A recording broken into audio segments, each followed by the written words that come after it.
ಕಲಬುರಗಿ ನಗರದ ಮಹಾಜನತೆಗೆ ನಮಸ್ಕಾರಗಳು. ನನ್ನ ಹೆಸರು doctor Vishwaraj circle, BBS MD internal medicine. ಇವತ್ತು ಮತ್ತೊಮ್ಮೆ ನಾನು ಇನ್ ಗುಲ್ಬರ್ಗ ಮುಖಾಂತರ ತಮ್ಮೊಂದಿಗೆ ಸಂಪರ್ಕದಲ್ಲಿದ್ದೇನೆ.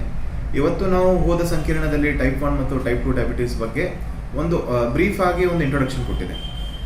ಇವತ್ತಿನ ಭಾಗದಲ್ಲಿ ನಾವು ಡಯಾಬಿಟೀಸ್ ಅಂದರೆ ಏನು, ಟೈಪ್ 2 ಡಯಾಬಿಟೀಸ್ ಅದು ಏನು ನಾವು ಕಾಮನ್ ಆಗಿ ಎಲ್ಲರೂ ಕಂಡು ಬರ್ತೀವಲ್ಲ, ಅದು ಡಯಾಬಿಟೀಸ್, ಪ್ರೀ ಡಯಾಬಿಟೀಸ್, ಅದು ಹೇಗೆ ಗೊತ್ತಿಡಬೇಕು ಹಾಗೂ ಅದಕ್ಕೆ ಹೇಗೆ ಕಂಟ್ರೋಲ್ನಲ್ಲಿ ತರಬೇಕು, ಇದೊಂದು ಮುಂದುವರಿದ ಭಾಗದಂತೆ ನಾನು ನಿಮಗೆ ಇವತ್ತು ತಿಳಿಸಲು ಬಯಸುತ್ತೇನೆ. ಹೋದ ಸಂಕೀರ್ಣದಲ್ಲಿ ನಾವು ಟೈಪ್ 1 ಡಯಾಬಿಟೀಸ್ ಅಂದರೆ ಮಕ್ಕಳಲ್ಲಿ ಬರುವ ಡಯಾಬಿಟೀಸ್, ಇದು ಇನ್ಸುಲಿನ್ ಡಿಪೆಂಡೆಂಟ್ ಅಂತ ಹೇಳ್ಕೊಟ್ಟಿದೆ. ಟೈಪ್ 2 ಡಯಾಬಿಟೀಸ್ ಅಂದರೆ ದೊಡ್ಡ ಜನರಲ್ಲಿ ಬರೋದು ಡಯಾಬಿಟೀಸ್, ಇದು more than 30 years 40 years life style related disorder ಅಂತೆಲ್ಲ ಹೇಳ್ಕೊಟ್ಟಿದೆ ತಮಗೆ. ಸೊ ಇವತ್ತು ಇದರಲ್ಲೇ ನಾವು ಒಂದು ಡೀಪ್ ಆಗಿ ಡಿಟೇಲ್ ಆಗಿ ಏನೇನು ಬರುತ್ತೆ, ಪ್ರೀ ಡಯಾಬಿಟೀಸ್ ಅಂದರೆ ಏನು, ಡಯಾಬಿಟೀಸ್ ಕಂಟ್ರೋಲ್ಡ್ ಅಂದರೆ ಹೇಗೆ, ಅನ್ಕಂಟ್ರೋಲ್ಡ್ ಡಯಾಬಿಟೀಸ್ ಅಂದ್ರೆ ಏನು, ಇದ್ರ ಬಗ್ಗೆ ನಾವು ತಿಳಿಯೋಣ ಅಂತ. ಸೊ ಲಾಸ್ಟ್ ಸಂಕೀರ್ಣದಲ್ಲಿ ಹೇಳಿದೆ ನಾನು, anything more then random blood sugar ನೀವು 200 ಮೇಲೆ ಬಂತು ಅಂದರೆ ನೀವು ಡಯಾಬಿಟೀಸ್ ಅಂತ ತಿಳ್ಕೊಳ್ಳಿ ಅಂತ ಹೇಳಿದೆ. ಸೊ ಇವತ್ತೇ ಅದೇ ಒಂದು ನಾನು ಡಿಟೇಲ್ ಆಗಿ ಮತ್ತೆ ಏನೇನು ಟೆಸ್ಟ್ ಇರುತ್ತೆ, ಅದಕ್ಕೆ ನೀವು ಡಯಾಬಿಟೀಸ್ ಅಂತ ಹೇಗೆ ಕನ್ಫರ್ಮ್ ಮಾಡ್ತೀರಿ, ಇದ್ರ ಬಗ್ಗೆ ನಾನು ತಿಳಿಸ್ತೀನಿ ಈಗ. ಸೊ ಫಸ್ಟ್ ನಾವು ಹೇಳ್ತೀವಿ ಒಂದು ಫಾಸ್ಟಿಂಗ್ ಬ್ಲಡ್ ಶುಗರ್ ಅಂತ. ಸೊ ಫಾಸ್ಟಿಂಗ್ ಬ್ಲಡ್ ಶುಗರ್ ಅಂದರೆ ಖಾಲಿ ಹೊಟ್ಟೆಲಿ ಮುಂಜಾನೆ ಏನು 6-7 ಹೋಗಿ ಬ್ಲಡ್ ಟೆಸ್ಟ್ ಕೊಡ್ತಿರಲ್ಲ ಶುಗರ್ ನೋಡ್ಕೋಕೆ, ಇದಕ್ಕೆ ನಾವು ಫಾಸ್ಟಿಂಗ್ ಬ್ಲಡ್ ಶುಗರ್ ಅಂತ ಹೇಳ್ತೀವಿ. ಈ ಫಾಸ್ಟಿಂಗ್ ಬ್ಲಡ್ ಶುಗರ್ ಲೆವೆಲ್ ಎಷ್ಟಿರಬೇಕು? Fasting blood sugar level should always be less than 110, ಅಂದರೆ 110 ಒಳಗೆ ನಿಮ್ಮದು ಫಾಸ್ಟಿಂಗ್ ಬ್ಲಡ್ ಶುಗರ್ ಬಂತಂದರೆ it is considered as normal. ಮತ್ತು ಸರ್ 110 ಮೇಲೆ ಬಂತಾರೆ ಅಬ್ನಾರ್ಮಲ್, ನಮಗೆ ಡಯಾಬಿಟಿಸ್ ಇದೆಯಾ ಅನ್ನೋ ಪ್ರಶ್ನೆ ಬರ್ಬೋದು. ಸೊ ಗೈಡ್ಲೈನ್ಸ್ ಪ್ರಕಾರ ಅಮೆರಿಕನ್ ಡಯಾಬಿಟಿಸ್ ಅಸೋಸಿಯೇಷನ್ ಏನು ಹೇಳುತ್ತೆ ಅಂದರೆ 110ಕ್ಕಿಂತ ಒಳಗಿದ್ದರೆ ಇದು ಫಾಸ್ಟಿಂಗ್ ಬ್ಲಡ್ ಶುಗರ್ ನಾರ್ಮಲ್. 110ರಿಂದ 126ವರೆಗೆ ಇದೇನಿದೆ ನಾವು ಇಂಪೇರ್ಡ್ ಗ್ಲೂಕೋಸ್ ಅಥವಾ ಇಂಪೇರ್ಡ್ ಫಾಸ್ಟಿಂಗ್ ಗ್ಲೂಕೋಸ್ ಅಂತ ಹೇಳ್ತೀವಿ. ಆ್ಯಂಡ್ ಎನಿಥಿಂಗ್ ಮೋರ್ ದೆನ್ 126 ಅಥವಾ 129 ಬಂತು ಅಂದರೆ it is a pre indicator that you are diabetic. Okay, so 110 ಒಳಗೆ ನಿಮ್ಮದು ಫಾಸ್ಟಿಂಗ್ ಬಂತು, ಇಟ್ ಇಸ್ ನಾರ್ಮಲ್. 110ರಿಂದ 126 ಒಳಗೆ ಬಂತು, it's a pre diabetic condition or impaired fasting glucose. And anything more than 130 126ಗಿಂತ ಮೇಲೆ ಬಂದರೆ it is a sign of diabetes. ಇದು ನಿಮ್ಮದು ಫಾಸ್ಟಿಂಗ್ ಬ್ಲಡ್ ಶುಗರ್ನಲ್ಲಿ. ಮತ್ತು ಆಹಾರ ತೊಗೊಂಡಾಗ ಅದಕ್ಕೆ ನಾವು ಪೋಸ್ಟ್ ಪ್ರಾಂಡಿಯಲ್ ಅಂತ ಹೇಳ್ತೀವಿ. ಸೊ ಪೋಸ್ಟ್ ಪ್ರಾಂಡಿಯಲ್ಗೆ ಏನಿದೆ sir values? So post prandial blood ಶುಗರ್ಗೆ anything less than 140 is considered to be normal. 140 to 160 and some guidelines say that up to 180 can be considered as an impaired glucose tolerance, and anything definitely more than 180 or 200 is a sign of diabetes. So ನಿಮ್ಮದು ಊಟ ಆದಮೇಲೆ ಏನು sugar values ಬರುತ್ತೆ, up to 140 160 normal ಅಂತ ತಿಳಿದು ನಡಿಬಹುದು. Up to 180 200 you might be pre diabetic. 180ನ ಹಿಡಿದು ನಡೀರಿ. ಮೋರ್ ದೆನ್ 180 ಬಂತಂದರೆ you are going into type 2 diabetes range. So ಇದು ನಿಮ್ಮದು ಪ್ರೀ ಮೀಲ್ ಮತ್ತು ಪೋಸ್ಟ್ ಮೀಲ್ ಶುಗರ್ ಲೆವೆಲ್. ಈ ಎರಡೇ ಟೆಸ್ಟ್ ಮೇಲೆ ಹೇಳ್ಬೋದಾ ಸರ್ ನೀವು ಡಯಾಬಿಟಿಕ್ ಇದ್ದೀರಾ ಅಂತ? ಹೌದು, ಮೊದಲೇನಿತ್ತು ಈ ಎರಡೇ ಟೆಸ್ಟ್ ಅವೈಲೇಬಲ್ ಇತ್ತು. ಅದಕ್ಕೆ ಬಹಳ ಜನ ಡಯಾಗ್ನೋಸಿಸ್ ಮಾಡುತ್ತಿರೋದು FBS ಮತ್ತು PPFS ಮೇಲೆ. ಬಟ್ ಈಗಿನ ಕಾಲಮಾನದಲ್ಲಿ we have one more very reliable test, something called as HbA1c. ಇದು HbA1c ಅಂದರೆ ಗ್ಲೈಕೋಸಿಲೇಟೆಡ್ ಹಿಮೋಗ್ಲೋಬಿನ್ ಅಂತ ಹೇಳ್ತೀವಿ. ಈ ಗ್ಲೈಕೋಸಿಲೇಟೆಡ್ ಹಿಮೋಗ್ಲೋಬಿನ್ ಅಂದರೆ ಏನು? ಈ ಗ್ಲೈಕೋಸಿಲೇಟೆಡ್ ಹಿಮೋಗ್ಲೋಬಿನ್ ಟೆಸ್ಟ್ ಏನು ಮಾಡುತ್ತೆ ಅಂದರೆ ನಿಮ್ಮ ಬ್ಲಡ್ಡಿನಲ್ಲಿ 3 ತಿಂಗಳವರೆಗೆ ಏನು ಸಕ್ಕರೆ ಪದಾರ್ಥ ಇರುತ್ತೆ ಅದು ಹಿಮೋಗ್ಲೋಬಿನ್ಗೆ ಅಟ್ಯಾಚ್ ಆಗಿರುತ್ತಲ್ಲ ಅದಕ್ಕನ್ನು ಮೆಜರ್ ಮಾಡುತ್ತೆ. So it will give a 3 months average blood test. So ಒಂದ್ಸಲ ಇವತ್ತು ರಾತ್ರಿ ನೀವು ಊಟ ಕಮ್ಮಿ ಮಾಡಿರ್ತೀರಿ, ಹೆಚ್ಚಿಗೆ ಮಾಡಿರ್ತೀರಿ, ಸ್ಟ್ರೆಸ್ ತೊಗೊಂಡಿರ್ತೀರಿ ಅಥವಾ ಗೋಲಿ ತೊಗೊಂಡಿರಲ್ಲ, ಆ ಫ್ಯಾಕ್ಟರ್ಸ್ ಮೇಲೆ ನಿಮ್ಮದು ಫಾಸ್ಟಿಂಗ್ ಮತ್ತು ಪೋಸ್ಟ್ ಪ್ರಾಂಡಿಯಲ್ ವೇರಿ ಆಗ್ಬೋದು.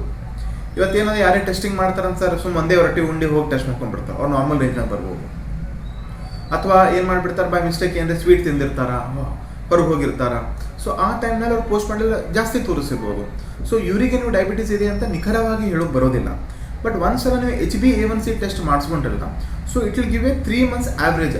ಇರೆಸ್ಪೆಕ್ಟಿವ್ಲಿ ನೀವು ಹ್ಯಾಂಗೆ ಊಟ ಮಾಡಿರಿ ಊಟ ಮಾಡಿಲ್ಲ ಲೈಫ್ ಸ್ಟೈಲ್ ಅದ್ರ ಬಗ್ಗೆ ಹೆಚ್ಚು ಡಿಪೆಂಡೆನ್ಸಿ ಇಲ್ಲ ಈ ಟೆಸ್ಟ್ ಮೇಲೆ. ಸೊ 3 months ಆಗಿ ನಿಮ್ಮ ಶುಗರ್ ನಿಮ್ಮ ಬಾಡಿನಲ್ಲಿ ಹೇಗೆ ವೇರಿ ಆಗಿದೆ ಅದರ ಮೇಲೆ ನಿಖರವಾಗಿ ಅದೊಂದು ಐಡಿಯಾ ಕೊಡುತ್ತೆ HbA1c. ಮತ್ತು HbA1c ವ್ಯಾಲ್ಯೂಸ್ ಹ್ಯಾಂಗೆ ಇಂಟರ್ಪ್ರೇಟ್ ಮಾಡಬೇಕು? HbA1c ಬರೋದು 1 to 12 13 ಇದು ನಂಬರ್ಸ್ನಲ್ಲಿ ಬರುತ್ತೆ, 100 200 ಬರೋಂಗಿಲ್ಲ, ನಂಬರ್ಸ್ನಲ್ಲಿ ಬರುತ್ತೆ. ನಾರ್ಮಲ್ HbA1c ಅಂದರೆ ಏನು? Anything from 4 to 5.6 HbA1c level ಅಂದರೆ ನೀವು ಟೆಸ್ಟ್ ಮಾಡ್ಕೋತೀರಿ, HbA1c 4 to 5.6 ಬಂತಂತೇಳಿ ಇದು ನಾರ್ಮಲ್. 5.6 to 6.4 ಬಂತಂದ್ರೆ ಪ್ರೀ ಡಯಾಬಿಟೀಸ್. 6.4 ಮೇಲೆ ಬಂತಂದ್ರೆ ಇಟ್ ಇಸ್ ಡಯಾಬಿಟೀಸ್ ಅಂತ ಹೇಳ್ತೀವಿ. ಅದಕ್ಕೆ ನೀವು ಯಾವಾಗಲೂ FBS PPBS ಮಾಡ್ಕೊಂಡಿರಿ, ಅದರಲ್ಲಿ ವೇರಿಯೇಷನ್ ಕಾಣಿಸ್ತು, ಅಥವಾ FBS PPBSನಲ್ಲಿ ನೀವು ಪ್ರೀ ಡಯಾಬಿಟಿಕ್ ರೇಂಜ್ ಅಥವಾ ನಾ ಹೇಳಿದ ವ್ಯಾಲ್ಯೂಸ್ಗಿಂತ ಸ್ವಲ್ಪ ಒಂದು 10-20 ಜಾಸ್ತಿ ಬಂತಂದ್ರೆ ಭಯ ಪಡೋದೇ ಇಲ್ಲ. ಸೊ ಇದಕ್ಕೆ ನೀವು ಕನ್ಫರ್ಮ್ ಮಾಡ್ಕೋಬೇಕು. ಕನ್ಫರ್ಮ್ ಹೇಗೆ ಮಾಡ್ಕೋತೀರಿ? HbA1c. ಸೊ ಒಂದು ಸಲ ನಿಮ್ಮ HbA1c ಟೆಸ್ಟ್ ಬಂತು ಅಂದರೆ if it is in the range of less than 5.6 ಇತ್ತು ಅಂದರೆ ನಿಮಗೆ ಡಯಾಬಿಟೀಸ್ ಇಲ್ಲ. 3 ಮಂತ್ಸ್ ಆವ್ರೇಜ್ ಇದೆ. ನೆಕ್ಸ್ಟ್ 3 ಮಂತ್ಸ್ ಬಿಟ್ಟು ಮತ್ತೆ ಈ ಟೆಸ್ಟನ್ನು ರಿಪೀಟ್ ಮಾಡ್ಕೊಳ್ಳಿ. ಈ 3 ಮಂತ್ಸಲ್ಲಿ make sure you maintain a healthy lifestyle. Sir 5.6 to 6.4 ಒಳಗೆ ಬಂದಿದೆ ಅಂದರೆ ನೀವು ಪ್ರೀ ಡಯಾಬಿಟಿಕ್ ಇದ್ದೀರಾ. ಸೊ ಎಲ್ಲರಿಗಿಂತ ಇಂಪಾರ್ಟೆಂಟ್ ಆ ಜನರಿಗೆ ಏನು ತಿಳಿಸ್ಕೊಡ್ಬೇಕಂದ್ರೆ there is something called as pre diabetes. ಇದು ಪ್ರೀ ಡಯಾಬಿಟೀಸ್ ಅಂದರೆ ಏನು? ಹೆಸರಿನಲ್ಲೇ ಇದೆ ಪ್ರೀ ಡಯಾಬಿಟೀಸ್. ಪ್ರೀ ಅಂದರೆ ಅದನ್ನು ಮೊದಲು ಬರೋದು ಹಂತಕ್ಕೆ ನಾವು ಇಂಗ್ಲೀಷ್ನಲ್ಲಿ ಪ್ರೀ ಅಂತ ಹೇಳ್ತೀವಿ. ಓಕೆ, ಪ್ರೀಪೋನ್ ಆಯಿತು, ಪ್ರೀಪೇಡ್ ಅಂದರೆ ಮೊದಲೇ ರೊಕ್ಕ ತುಂಬೋದು. ಸೊ ಪ್ರೀ ಇಂಡಿಕೇಟ್ಸ್ ಮೊದಲನೇದು. ಅಂದರೆ ಡಯಾಬಿಟೀಸ್ ಬರೋಕ್ಕಿಂತ ಮೊದಲನೇ ಲಕ್ಷಣ is pre diabetes.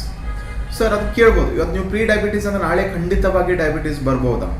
S, pre diabetes ನಿಮಗೆ ಆ ಲೆವೆಲ್ನಲ್ಲಿ ಇದ್ದರೆ ಮುಂದೆ ಡಯಾಬಿಟೀಸ್ ಬರೋದು ಚಾನ್ಸಸ್ ತುಂಬ ಜಾಸ್ತಿ ಇದೆ. ಸೊ ಇದಕ್ಕೆ ನೀವು ಏನು ಮಾಡಬೇಕು?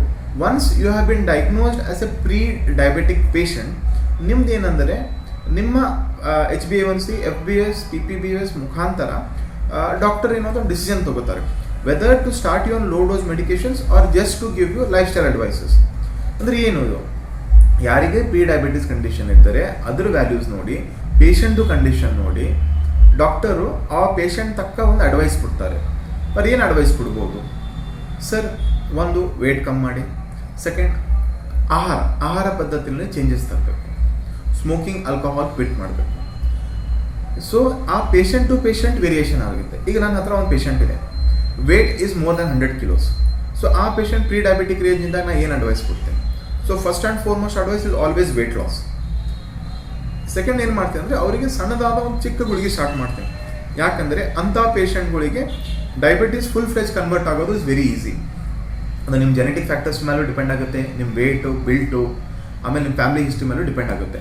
ಸೊ ನೀವು ಪ್ರೀ ಡಯಾಬಿಟಿಕ್ ರೇಂಜ್ನಾಗ ಇದ್ದೀರಿ ಅಂದರೆ ಇಮಿಡಿಯೇಟ್ಲಿ ಡಾಕ್ಟರ್, ಒಂದು ಫಿಸಿಷಿಯನ್ ಅಥವಾ ಎಂಡೋಕ್ರೈನಾಲಜಿಸ್ಟ್ ಬಳಿ ಹೋಗಿ ಭೇಟಿಯಾಗಿ ಪ್ರೀ ಡಯಾಬಿಟಿಸ್ ರೇಂಜ್ನಲ್ಲಿ ಇದ್ದರೆ they will give you an advice according to your body style. ಅಂದರೆ ನಿಮ್ಮ ಹೈಟು, ವೇಟು, ಲೈಫ್ ಸ್ಟೈಲ, ನಿಮ್ದೇನು ಸ್ಮೋಕಿಂಗ್ ಇದೆ, ಆಲ್ಕೋಹಾಲ್ ಇದೆ, ತುಂಬ ಸ್ಟ್ರೆಸ್ ತೊಗೋತೀರಿ, ಫ್ಯಾಮಿಲಿಯಲ್ಲಿ ಡಯಾಬಿಟಿಕ್ ಹಿಸ್ಟ್ರಿ ಇದೆ, ಅದು ಎಲ್ಲ ನೋಡಿ they will take a decision whether to start your medications, yes or no. ಭಾಳ ಜನಕ್ಕೆ ಮೆಡಿಕೇಶನ್ ಸ್ಟಾರ್ಟ್ ಮಾಡೋದು ಅವಶ್ಯಕತೆ ಇರೋಂಗಿಲ್ಲ. ಅಂಥವರಿಗೆ ಏನು ಮಾಡಬೇಕು?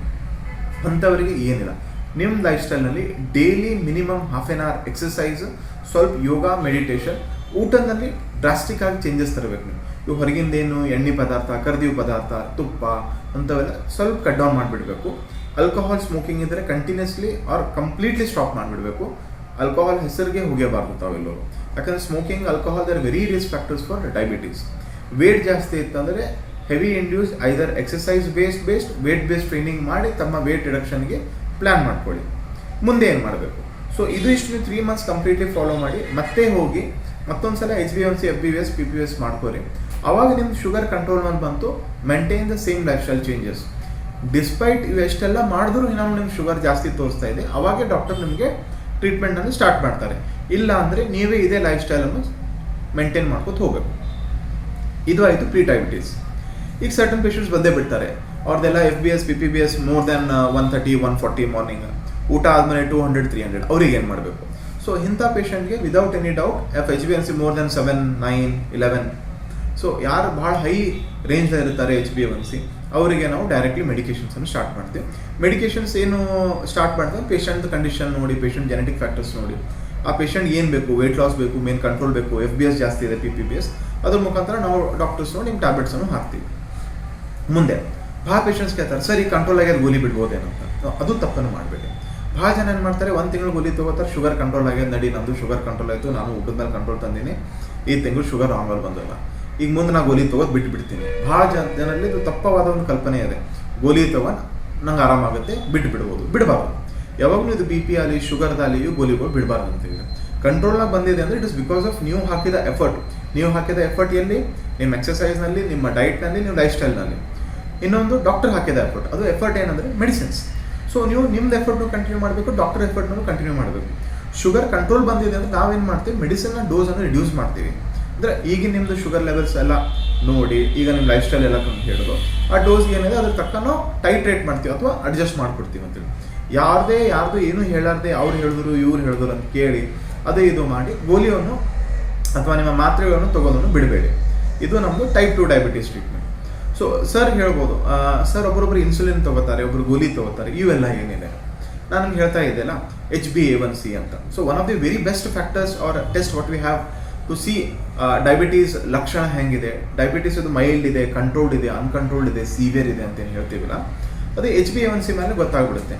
ಈ HbA1c ಕಂಟ್ರೋಲ್ಡ್ ಇತ್ತು 7 to 8 ಇತ್ತಂದರೆ ಇಟ್ ಮೀನ್ಸ್ ನಿಮ್ಮದು ಶುಗರ್ ಕಂಟ್ರೋಲ್ ಆಗಿದೆ.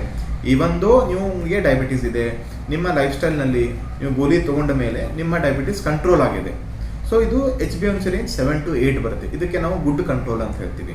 ಸೊ ಅವಾಗ ಏನು ಮಾಡಬೇಕು, ನೀವು ಗುಡ್ ಕಂಟ್ರೋಲ್ ರೇಂಜ್ನಲ್ಲಿ ಇದ್ದರೆ ಸೇಮ್ ನಿಮ್ಮದು ಆಕ್ಟಿವಿಟೀಸ್ ಮೇಂಟೈನ್ ಮಾಡಿರಿ, ಡೈಟ್ ಮೇಂಟೈನ್ ಮಾಡಿರಿ, ಟ್ಯಾಬ್ಲೆಟ್ಸ್ ಮೇಂಟೈನ್ ಮಾಡಿರಿ, ನಿಮಗೆ ಇನ್ಸುಲಿನ್ ಅವಶ್ಯಕತೆ ಇಲ್ಲ. ಯಾರದೇ HbA1c 9, 10 ಅಥವಾ 10+ ಇದೆ, ಗೋಲಿಗಳು ತೊಗೊಂಡಿರಿ ಅಂದರೂ ಕಂಟ್ರೋಲ್ ಆಗ್ತಾ ಇಲ್ಲ, ಲೈಫ್ ಸ್ಟೈಲ್ ಚೇಂಜಸ್ ಮಾಡುತ್ತೀರಿ ಅಂದರೂ ಕಂಟ್ರೋಲ್ ಆಗ್ತಾ ಇಲ್ಲ, ಅಂಥವರಿಗೆ ಮಾತ್ರ ನಾವು ಇನ್ಸುಲಿನ್ ಮೇಲೆ ಹಾಕ್ತೀವಿ. ಸರ್ ಇನ್ಸುಲಿನ್ ಅಂದರೆ ಏನು ಅಂತ ಕೇಳ್ಬೋದು. ಇನ್ಸುಲಿನ್ ಅಂದರೆ ಏನು ನಿಮ್ಮ ಬಾಡಿನಲ್ಲಿ ಪ್ರೊಡ್ಯೂಸ್ ಆಗೋದು insulin that control the sugar, ಅದೇ ನಾವು ಎಕ್ಸ್ಟರ್ನಲ್ಲಿ ಕೊಡ್ತೀವಿ. ಹೋದ ಸಂಕೀರ್ಣ ಹೇಳಿದೆ ನಾವು something called as insulin dependent diabetes. ಇದು ಟೈಪ್ 1 ಇರುತ್ತೆ. ಸೊ ಮಕ್ಕಳಿಗೆ ಏನೇ ಇದ್ದರೂ ಗೋಲಿ ನಡೆಯಂಗಿಲ್ಲ, ಅವ್ರಿಗೆ ಇನ್ಸುಲಿನ್ ಹಾಕಬೇಕು. ಮತ್ತು ಈಗ ದೊಡ್ಡವರಿಗೂ ಇನ್ಸುಲಿನ್ ಹಾಕೋತಿರಲ್ಲ ಸರ್ ಅಂತ ಕೇಳ್ಬೋದು. ಅದಕ್ಕೆ ರೀಸನ್ ಏನಂದ್ರೆ ನಾನು ಹೇಳಿದೆ type 2 reason is something called as insulin resistance ಅಂತ. ಇವ್ರಲ್ಲಿ ರೆಸಿಸ್ಟೆನ್ಸ್ ಇಷ್ಟು ಜಾಸ್ತಿ ಆಗಿಬಿಡುತ್ತೆ ಅಂದರೆ ಇವ್ರಿಗೆ ಯಾವುದೇ ಗೋಲಿ ತಗೊಳ್ಳಿ ಇನ್ಸುಲಿನ್ ಪ್ರೊಡ್ಯೂಸೇ ಆಗಂಗಿಲ್ಲ, ಅಥವಾ ಅದು ಇನ್ಸುಲಿನ್ ಪ್ರೊಡ್ಯೂಸ್ ಆದ್ರೂ ಅದು ಬಾಡಿ ಅವ್ರಿಗೆ ಟೇಕಪ್ ಮಾಡೋಂಗಿಲ್ಲ. ಹಾಗಾಗಿ ಇವರಿಗೆ ಎಕ್ಸ್ಟರ್ನಲ್ ಸೋರ್ಸ್ ಆಫ್ ಇನ್ಸುಲಿನ್ ಹಾಕಬೇಕು. ಸೊ ಯಾವುದೇ ಪೇಷಂಟ್ದು more than 6 months HbA1c more than 10 ಇದೆ, 11 ಇದೆ, 12 ಇದೆ, 13 ಇದೆ, ಅನ್ಕಂಟ್ರೋಲ್ಡ್ ಇದೆ, FBS PPBS more than 200, PPBS 300, 400 ಏನಿದೆ, ಅಂಥ ಪೇಷಂಟ್ಗಳಿಗೆ ನಾವು ಇನ್ಸುಲಿನ್ ಸ್ಟಾರ್ಟ್ ಮಾಡ್ತೀವಿ. ಮತ್ತು ಯಾವ ಪೇಷಂಟ್ಗೆ ಇನ್ಸುಲಿನ್ ಸ್ಟಾರ್ಟ್ ಮಾಡ್ತೀವಿ, ಯಾವುದೇ ಪೇಷಂಟು ಡಯಾಬಿಟಿಕ್ ಇದ್ದೀರಿ, ಅಷ್ಟು ಕಂಟ್ರೋಲ್ ಇಲ್ಲ, you are being plan for surgery, dental operation ಇರ್ಬೋದು ಅಥವಾ ಯಾವುದೇ ಮೇಜರ್ ಸರ್ಜರಿ, ಹರ್ನಿಯಾ ಅಂಥದ್ದು ಏನಾರೇ ನಿಮ್ಗೆ ಆಪ್ರೇಷನ್ ಮಾಡೋದಿತ್ತಂದ್ರೂ ಆಪ್ರೇಷನ್ ಟೈಮಿಗೆ ಶುಗರ್ಸ್ ಕಂಟ್ರೋಲ್ ಆಗೋದು ವೆರಿ ಇಂಪಾರ್ಟೆಂಟ್ ಕಣ್ಣಿಂದ ಆಪ್ರೇಷನ್ ಆಗಲಿ. ಸೊ ಯಾವುದೇ ನಿಮ್ಮ ಮೇಲೆ surgical procedures, if it is a planned surgery procedure ಅಲ್ಲ, ಸೊ ಅವಾಗ it is very important to maintain your blood glucose. So ಗೋಲಿಲಿಂದ ಕಂಟ್ರೋಲ್ ಆಗಿಲ್ಲ ಆ ಟೈಮಿಗೆ ಬ್ರೀಫ್ ಪೀರಿಯಡ್ ಆಗಿ ನಾವು ಇನ್ಸುಲಿನ್ ಹಾಕ್ತೀವಿ. ಇದು ಲೈಫ್ ಲಾಂಗ್ ಏನಿರಂಗಿಲ್ಲ. ಆ ಸರ್ಜರಿ ಸ್ಟಾರ್ಟ್ ಆಗಿ ಎಂಡ್ ಆಗಿ ಕಂಟ್ರೋಲ್ ಬರತ್ತಾನೆ ನಮ್ದೆಲ್ಲ, ಅದು ಏನು ಗಾಯ ಇರುತ್ತೆ ಹೀಲ್ ಆಗತ್ತ ನಾವು ಮಾಡಿ ಆಮೇಲೆ ವಾಪಸ್ ನಮಗೆ ಗೋಲಿ ಮೇಲೆ ಶಿಫ್ಟ್ ಮಾಡ್ತೀವಿ. ಬಟ್ ಪೀಪಲ್ ಯಾರ್ದು ಕಂಟಿನ್ಯೂಸ್ ಆಗಿ ಹೆಚ್ಚಾಗಿರುತ್ತೆ, ಸರ್ಟನ್ ಏಜ್ ಆಗಿರುತ್ತೆ, 10-15 ವರ್ಷ ಆಗಿರುತ್ತೆ, ಶುಗರ್ ಬಂದಿರುತ್ತೆ, ಈಗ ಗೋಲಿನವರಿಗೆ ರೆಸಿಸ್ಟೆನ್ಸ್ ಆಗಿಬಿಡ್ತದೆ, ಅಂಥವ್ರಿಗೆ ನಾವು insulin. It is basically patient to patient. ಅಂದರೆ ಇದೇ ಎಲ್ಲ ಟ್ರೀಟ್ಮೆಂಟ್ ಎಲ್ಲರಿಗೆ ವರ್ಕ್ ಆಗಂಗಿಲ್ಲ. It is a patient centric approach ಅಂತ ಹೇಳ್ತೀವಿ. ಅಂದರೆ ಇದು ಟ್ರೀಟ್ಮೆಂಟ್ ವರ್ಕ್ ಆಗಿದ್ದು ನಿಮ್ಗೆ ಆಗ್ಬೋದು, ಇನ್ನೊಬ್ಬರಿಗೆ ಆಗಂಗಿಲ್ಲ. ಅದು ಪೇಷಂಟ್ ಟು ಪೇಷಂಟ್ ಸ್ವಲ್ಪ ವೇರಿಯೇಷನ್ ಆಗುತ್ತೆ. ಅವ್ರದ್ದೆಲ್ಲ ಬಾಡಿ ವೇಟು, ಅವ್ರ ಜೆನೆಟಿಕ್ಸು, ಅವ್ರದ್ದು ಹೆಂಗಿದೆ, ಎಷ್ಟು ವರ್ಷದಿಂದ ಡಯಾಬಿಟೀಸ್ ಇದೆ, ಮೊದಲು ಕಂಟ್ರೋಲ್ ಇರ್ತಾರ, ಈ ಕಂಟ್ರೋಲ್ ಇಲ್ಲ, ಅವೆಲ್ಲ ಮಲ್ಟಿಪಲ್ ಫ್ಯಾಕ್ಟರ್ಸ್ ಇರುತ್ತೆ. ಅವೆಲ್ಲ ನೋಡಿ ನಾವು ಫಿಸಿಷಿಯನ್ ಆಗಲಿ ಎಂಡೋಕ್ರೈನಿಸ್ಟ್ ಆಗಲಿ ನಿಮಗೆ ಅದ್ರ ತಕ್ಕ ಮೆಡಿಕೇಶನ್ಸ್ ಹಾಕ್ತೀವಿ.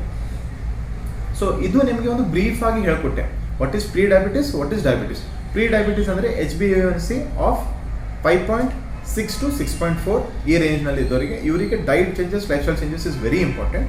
ಮೋರ್ ದನ್ 6.4 ದ ಡಯಾಬಿಟೀಸ್, ನೀವು ಇಮಿಡಿಯೇಟ್ಲಿ ನಿಮ್ಮದು ಹತ್ತಿರವಾದ ಒಂದು MD ಇಂಟರ್ನಲ್ ಮೆಡಿಸಿನ್ ಫಿಸಿಷಿಯನ್ಗೆ ಅಥವಾ ಎಂಡೋಕ್ರೈನಿಸ್ಟ್ಗೆ ಭೇಟಿಯಾಗಿ ಮೆಡಿಸಿನ್ ಸ್ಟಾರ್ಟ್ ಮಾಡ್ಕೊಳ್ಳಿ. ಆಮೇಲೆ ಲೈಫ್ ಸ್ಟೈಲ್ ಚೇಂಜಸ್ನ ತಂದುಬಿಡಿ. ಈಗ ಭಾಳ ಮಂದಿ ಕೇಳ್ತಾರೆ, ಸರ್ ಲೈಫ್ ಸ್ಟೈಲ್ ಚೇಂಜಸ್ ಅಂದರೆ ಏನು, ಊಟ ಏನು ಮಾಡಬೇಕು, ಅದು ತಿನ್ನಬೇಕಿಲ್ಲ, ಇದು ತಿನ್ನಬೇಕಿಲ್ಲ, ಇದ್ರದ್ದು ಭಾಳ ತಪ್ಪು ಕಲ್ಪನೆ ಇದೆ ಎಲ್ಲರೂ. ಸೊ ನಾವೇನು ಹೇಳ್ತೀವಿ, ಡಯಾಬಿಟೀಸ್ನಲ್ಲಿ one is something called as frequent meals but small meals. Frequent meals, small meals ನಮ್ಮಲ್ಲಿ ಏನಿದೆ, ಒಂದು ಸಲ ಜಾಸ್ತಿ ಎಲ್ಲರೂ ಮುಂಜಾನೆ 2 ರೊಟ್ಟಿ, ಕಾಯಿ ಪಲ್ಯ, ಅನ್ನ ತಿಂದ ಸೀದಾ ಸಂಜೆಗೆ ಬರ್ತಾರೆ ಅಂತೇಳಿ. ಸೊ ಡಯಾಬಿಟೀಸ್ನಲ್ಲಿ ನಿಮ್ಗೆ ಶುಗರ್ ವೇರಿಯೇಷನ್ ಆಗೋದು ನಾವು ಇದಕ್ಕೆ ಅಡ್ವೈಸ್ ಮಾಡೋಂಗಿಲ್ಲ. ನಾವೇನು ಹೇಳ್ತೀವಿ, ಸಣ್ಣ ಪ್ರಮಾಣದಲ್ಲಿ ಏನು ತೊಗೋತೀರಿ ಸಣ್ಣ ಪ್ರಮಾಣದಲ್ಲಿ ತೊಗೊರಿ, ಬಟ್ ಫ್ರೀಕ್ವೆಂಟ್ ಆಗಿ ತೊಗೊಳ್ಳಿ. ಅಂದರೆ ಎವ್ರಿ 6 hours ನಿಮ್ಮೊಂದು ಸ್ಮಾಲ್ ಮೀಲ್ಸ್ ಇರಲಿ ಅನ್ನೋದು. ಅಂದರೆ ಮುಂಜಾನೆ ಸ್ವಲ್ಪ ನಾಷ್ಟ ಮಾಡಿರಿ, ಮಧ್ಯಾಹ್ನ 11-12 ಸ್ಮಾಲ್ ಸ್ನ್ಯಾಕ್ಸ್ ಆಗಲಿ, ಮತ್ತು 2ಕ್ಕೆ ನಿಮ್ದು ಏನು ಲಂಚ್ ಆಗಲಿ, 5-6ಕ್ಕೆ ಮತ್ತೊಂದು ಸ್ಮಾಲ್ ಸ್ನ್ಯಾಕ್ಸ್, ಆಮೇಲೆ ರಾತ್ರಿ 9ಕ್ಕೆ ನಿಮ್ಮದು ಡಿನ್ನರ್ ಆಗಲಿ. ಸೊ ಈ ಟೈಪ್ ಅಂದರೆ ಒಂದು 24 ಗಂಟೆ ಒಳಗೆ we tell you to have around 4 to 5 small meals. ನಾವೇನು ಹೇಳ್ತೀವಿ, ಯಾವುದೇ ರೀತಿಯಲ್ಲಿ ಭಾಳ ತುಂಬವಾದ ಆಹಾರವನ್ನು ಒಂದೇ ಟೈಮಿಗೆ ತೊಗೋಬೇಡಿ. ಯಾಕಂದರೆ ಏನಾಗುತ್ತೆ, ಮನುಷ್ಯರು ಅಂತ ಇಲ್ಲಿ ಸರ್ ನಾವು ಕಮ್ಮಿ ತಿಂದಿರೋ ಹೊಸ ಅಥವಾ ನಮ್ಮ ಚಕ್ಕರ್ ಬಂದಂಗೆ ಅಥವಾ. ಸೊ ಅದ್ರ ಸಲಕ್ಕೆ ಏನಂತೆ, ಒಂದೇ ಟೈಮಲ್ಲಿ ಭಾಳ ಜಾಸ್ತಿ ಆದ ಚಪಾತಿ, ಅನ್ನ ಎಲ್ಲ ಒಂದೇ ಟೈಮಿಗೆ ಕೂತು ಊಟ ಮಾಡಬೇಡಿ. ನಿಮ್ಮ ಮೀಲ್ಸನ್ನು ಡಿವೈಡ್ ಮಾಡ್ಕೊಳ್ಳಿ, ಸ್ಮಾಲ್ ಪೋರ್ಷನ್ಸ್. 1.5 ಚಪಾತಿ, 1.5 ರೊಟ್ಟಿ, ಸ್ವಲ್ಪ ಕಾಯಿ ಪಲ್ಯ, ಅನ್ನ ಏನೇನು ಮಾಡಿರಿ ಮಧ್ಯಾಹ್ನಕ್ಕೆ ಶಿಫ್ಟ್ ಮಾಡ್ಕೊಂಡ್ಬಿಡ್ರಿ. 3 ಸಲ ಅನ್ನ ತೊಗೋಬೇಡ್ರಿ. ಜಾಸ್ತಿ ಇವೆಲ್ಲ ಬಾಳಿಕೆ ಆಗಲಿ, ನಮ್ಮದು ಮ್ಯಾಂಗೋಸ್ ಆಗಲಿ, ಚಿಕ್ಕು ಆಗಲಿ, ಈ ಥರ ಇದು ಹೈ ಫ್ರೂಟ್ ಕಂಟೆಂಟನ್ನು ಬಿಟ್ಟುಬಿಡ್ರಿ. ಪ್ಲೇನ್ ಶುಗರ್ಸ್ ಏನು ನೀವು ಸಿಗ್ತದಿಲ್ಲ, ಎಲ್ಲರೇ ಹೊರಗು ಕಬ್ಬಿನ ಹಾಲು ಕುಡಿದೆ, ಮ್ಯಾಂಗೋ ಜ್ಯೂಸ್ ಕುಡಿದೆ, ಫ್ರೂಟ್ ಜ್ಯೂಸ್ ಕುಡಿದೆ, ಸರ್ ಫ್ರೂಟ್ಸ್ ಹೆಲ್ತಿ ಭಾಳ ಚಲೋ ಅಂತ ಹೇಳ್ತೀರಿ. ಹೊರಗೆ ಹೋಗಿ ನೀವು ನೋಡ್ತೀರಿ ಫ್ರೂಟ್ಸ್ ಇರಂಗಿಲ್ಲ, ಬರೀ ನೀರು ಸಕ್ಕರೆ ಜಾಸ್ತಿ ಇರ್ತವೆ, ಅಂಥವೆಲ್ಲ ಬಿಡ್ರಿ. ನಮ್ಮ ಜನಕ್ಕೆ ಚಾಯ್ ಕುಡಿಯೋದು ರೂಢಿ ಭಾಳ. ಸೊ ಎವ್ರಿ ಟೈಮ್ ಶುಗರ್ಲೆಸ್ ಚಾಯ್ ಕುಡಿಯೋದು ರೂಢಿ ಹಾಕೋರಿ. ಚಾಯ್ ಎಷ್ಟು ಬಿಡ್ತೀರ ಅಷ್ಟೋ, ಬಟ್ ನೀವು ಮುಂದೆ ಚಾ ಅಲ್ಲಿ ಏನೇ ತೊಗೋತೀರಂದ್ರೆ ಮೇಕ್ ಇಟ್ ಶುಗರ್ಲೆಸ್. ಆಮೇಲೆ ಸರ್ ಹೇಳ್ತಾರೆ ಒಬ್ಬರು ಸಕ್ಕರೆ ಬಿಟ್ಟು ಬೆಲ್ಲ ತೊಗೋಬೋದೇನು. ಬೆಲ್ಲ ಈಸ್ ಎನ್ ಆಲ್ಟರ್ನೇಟಿವ್. ಸೊ ಬೆಲ್ಲ ತೊಗೋಬೋದಂತೂ ಬೆಲ್ಲನೂ ಭಾಳ ತೊಗೋಬಾರ್ದು, ಏನೇ ಇದ್ದರೂ ಲಿಮಿಟೆಡ್ ಕ್ವಾಂಟಿಟೀಸ್. ಸೊ ನೀವು ಡೈಟ್ ಬಗ್ಗೆ ಭಾಳ ಜನಕ್ಕೆ ಭಾಳ ಕನ್ಫ್ಯೂಷನ್ ಇದೆ, ಇಂಟರ್ನೆಟ್ನಲ್ಲಿ ಭಾಳ ಇದೆ, ಎಲ್ಲರೂ ಏನ್ರಿ ಆದ ತಮ್ಮದೇ ಒಂದು ಥಿಯರಿ ಹೇಳ್ತಾರೆ ಅಂತೇಳಿ. ಸೊ ಇದಕ್ಕೊಂದು ಸಿಂಪ್ಲಿಫೈ ಮಾಡಿ ಹೇಳ್ತೀನಿ, ನೀವು ಏನೇ ತೊಗೋರಿ everything is going to be calories. So ನಿಮ್ಗೆ ಒಂದೇ ಲಕ್ಷ್ಯ ಏನಿರಬೇಕು, ಏನೇ ತೊಗೊಂಡ್ರು ಅದು ಮಿತಿ ಮೀರಿ ಅಂದರೆ ತೊಗೋಬಾರ್ದು. ಒಂದು ನಿಯಮಿತವಾದ ಸಣ್ಣ ಆಹಾರ ತೊಗೊಳ್ಳಿ. ಅದು ನೀವು ಇವತ್ತು 2 ಆ್ಯಪಲ್ನೂ ತೊಗೊರಿ, ಫ್ರೂಟ್ ಜ್ಯೂಸ್ ತೊಗೊರಿ, ಓಕೆ. ಮನೆಯಲ್ಲೇ ಫ್ರೆಶ್ ಮಾಡಿ ಆ್ಯಪಲ್ ತೊಗೊಂಡ್ರೆ 2-3 ಪೀಸ್ ನಿಮ್ಮ ಮನೆಯಾಗೆ ಫ್ರೆಶ್ ಆಗಿ ಕಟ್ ಮಾಡಿ ತೊಗೊರಿ, ಅದೇ ಹೇಳೋದು. ಸೊ ವಾಟ್ ಎವರ್ ಡೈಟ್ ಏನು ತೊಗೋತಿರಲ್ಲ, ನಿಮ್ಮದೇ ಮನೆಯಾಗಿ ಫ್ರೆಶ್ ರೆಡಿಯಾಗಿದ್ದು ಪ್ರಾಡಕ್ಟ್ಸನ್ನು ಕನ್ಸ್ಯೂಮ್ ಮಾಡಿರಿ. ಹೊರಗಿಂದು ಹೈ ಸಾಲ್ಟ್ ತುಪ್ಪ ಇದ್ದಿದ್ದು ಎಣ್ಣೆ ಅಂತ ಎಣ್ಣೆನ ಕರೆದಿರ್ತಾರೆಲ್ಲ ಗೊತ್ತಿರಲ್ಲ, ಅವೆಲ್ಲ ಮಿಸ್ ಮಾಡಿರಿ, ತೊಗೋಬೇಡ್ರಿ. ಕೇಕು ಪೇಸ್ಟ್ರೀಸು ಎಲ್ಲ ಏನು ಕ್ರೀಮ್ ಶುಗರ್ಸ್ ಎಲ್ಲ ಇರ್ತಲ್ಲ ಅವು ಬಿಡ್ರಿ. ಹೊರಗಿನ ಫ್ರೂಟ್ ಜ್ಯೂಸಸ್ಗಳು ಬಿಡ್ರಿ, ಯಾಕಂದ್ರೆ ಅಲ್ಲಿ ಫ್ರೂಟ್ ಕಮ್ಮಿ ನೀರು ಜಾಸ್ತಿ ಹಾಕಿ ಅವರೆಲ್ಲ ಸಕ್ಕರೆ ಇರ್ತಾರೆ. ಸೊ ಆ ಟೈಪ್ ಫ್ರೂಟ್ ಜ್ಯೂಸ್ ನೀವು ಮನೆಯಾಗ ತೊಗೋತೀರಂದ್ರೂ ಆ್ಯಪಲ್, ಸಂತ್ರ ಇಂಥವೇ ತೊಗೋರಿ, ಗೋವಾ ತೊಗೋರಿ. So there are something very good fruits for diabetes, ಅವೆಲ್ಲ ತೊಗೊಳ್ಳಿ. ಬಟ್ ನೀವು ಮನೆಯಲ್ಲೇ ರೆಡಿ ಮಾಡಿರಿ. ಹೊರಗೆ ಹೋಗಿ ಏನು ನೀರು ಶುಗರ್ ಸಕ್ಕರೆ ಮಾತ್ರ ಎಲ್ಲ ಕರೆಕ್ಟ್ ಇರೋಂಗಿಲ್ಲ. ಬಿಕಾಸ್ ಅವ್ರು ಒಂದು ಜನಕ್ಕೆ ಎಲ್ಲರಿಗೆ ರುಚಿ ಬರ್ಬೇಕನ್ನೋದು ಟೇಸ್ಟ್ ಮಾಡಿರ್ತಾರೆ. ನೀವೇ ನಿಮ್ಮ ಮನೆಯಲ್ಲಿ ರೆಡಿ ಮಾಡ್ಕೊರಿ, ಅದಕ್ಕೇನೂ ಅಭ್ಯಂತರ ಇಲ್ಲ. ಮತ್ತು ಭಾಳ ಜನಕ್ಕೆ ಸರ್ ಕರೇಲಾ ತೊಗೋಬೇಕೇನು, ಅದು ತೊಗೋಬೇಕೇನು ಇರ್ತದೆ. ಕರೇಲಾ ತೊಗೋರಿ, very good for health. Garlic ತೊಗೋರಿ, they are also very good for health. But ಅವನು ಏನು ತೊಗೋತೀರಿ ನಿಯಮಿತವಾಗಿ ತೊಗೋರಿ, ಅದ್ರ ಮೇಲೆ ಡಿಪೆಂಡ್ ಆಗೋಕ್ಕೆ ಹೋಗ್ಬೇಡ್ರಿ. ಎಕ್ಸಸೈಸ್ ಮಾಡಿರಿ, ಡೈಟನ್ನು ಫಾಲೋ ಮಾಡಿರಿ, ಮಾತ್ರೆಯನ್ನು ತೊಗೋರಿ, ಸ್ಟ್ರೆಸ್ ಕಮ್ಮಿ ಮಾಡಿರಿ. ಇಷ್ಟು ತೊಗೋರಿ, ನಿಮ್ಮ ಡಯಾಬಿಟಿಕ್ಸ್ ಕಂಟ್ರೋಲ್ನಾಗಿರುತ್ತೆ. ಸಪೋಸ್ ಹಂಗೆ ಏನಾರ ಕಂಟ್ರೋಲ್ ಅಂದರೆ ಯಾವಾಗ ನಮ್ಗೆ ಭೇಟಿ ಆಗಿಬಿಡಿ. ನಾನು ಪ್ರಾಕ್ಟೀಸ್ ಮಾಡ್ತಾ ಇರೋದು Tadkal specialty clinic, Shetty theatre opposite Mallikarjun ಕಾಂಪ್ಲೆಕ್ಸ್ನಲ್ಲಿ. ಅಥವಾ ನಿಮ್ಮದೇ ಯಾರ್ಯಾರು ಎಂಡೋಕ್ರಾಲಜಿಸ್ಟ್ ಅಥವಾ ನಿಮ್ಮ ಹತ್ರ ಫ್ಯಾಮಿಲಿ ಡಾಕ್ಟರ್ಸ್ ಇರ್ತಾರೆ, ಇಮಿಡಿಯೇಟ್ಲಿ ಅವ್ರಿಗೆ ಕನ್ಸಲ್ಟ್ ಮಾಡಿ. ಯಾವುದೇ ಊಹಾಪೋಹ ಅಥವಾ ವಾಟ್ಸಪ್ನಲ್ಲಿ ಪೇಪರ್ನಲ್ಲಿ ಅಲ್ಲಿ ಇಲ್ಲಿ ಓದೋದು ಅವೆಲ್ಲನೂ ನಂಬಬೇಡಿ. ಒಂದು ಹೋಮ್ ಕನ್ಸಲ್ಟೆಂಟ್ ಡಾಕ್ಟರ್ ಅಂತ ಇಟ್ಕೊಳ್ಳಿ, ಅವ್ರದ್ದೇ ಒಂದು ಅಡ್ವೈಸ್ ಮೇಲೆ ನಡೆಯಿರಿ. ಇದೇ ರೀತಿಯ ಬೇರೆ ಬೇರೆ ಟಾಪಿಕ್ನಲ್ಲಿ ಮತ್ತೆ ನಾನು ಮುಂದಿನ ಸಂಕಿರಣದಲ್ಲಿ ಬಯಸುತ್ತೇನೆ. ಇದಕ್ಕೆ ಅವಕಾಶ ಮಾಡಿಕೊಟ್ಟ ನಮ್ಮ ಗುಲ್ಬರ್ಗಾ ಇನ್ ಚಾನೆಲ್ ಅವರಿಗೆ ಧನ್ಯವಾದಗಳು. ಎಲ್ಲರೂ ಚಾನಲ್ಗೆ ಲೈಕ್, ಶೇರ್ ಮತ್ತು